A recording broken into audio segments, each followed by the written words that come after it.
कुछ महान विभूति मीडिया मजाक बनाती हुई दिखी। कुछ ऐसे हैं जो कि चेरी ऑन द केक हैं, वो ये बात बोल रहे हैं कि हेल तेजस को शट डाउन कर देना चाहिए।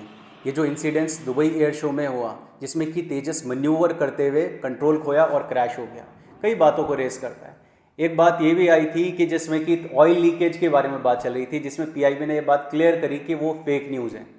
अब इंटरनेशनल मार्केट में एक खबर तो फैली रही है कि क्या तेजस वाकई में अनसेफ है। अब इस बात को समझने के लिए हमें दो एस्पेक्ट को समझना चाहिए और ये बात ध्यान में देनी चाहिए। पहली बात, Tejas indigenously build multi role fighter jet है जो कि ग्राउंड स्ट्राइक और मैरीटाइम मिशन के लिए बेस्ट सूटेबल है। ऑलरेडी कई कंट्रीज़ के साथ नेगोशिएशंस भी चल रही है, जैसे कि मलेशिया है, अर्जेंटीना है, जिसमें कि ये भी प्रोक्योर करना चाहते हैं हमारे देश का बना हुआ जेट।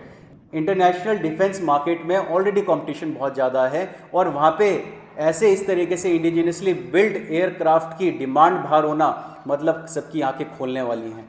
मेक इन इंडिया की जायंट से टक्कर ऑब्वियसली कहीं ना कहीं कंपटीशन तो बढ़ाने वाली है। अब सेकंड एस्पेक्ट ये है कि इंसान ने कभी ये नहीं सोचा होगा कि इंसान भी कभी हवा में उड़ेगा।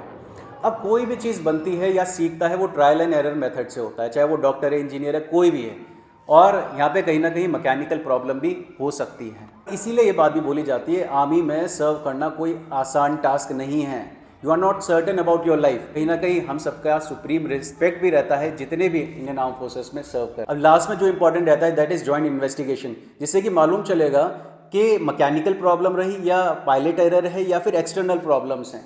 आपका क्या मानना है, please tell us in comment box.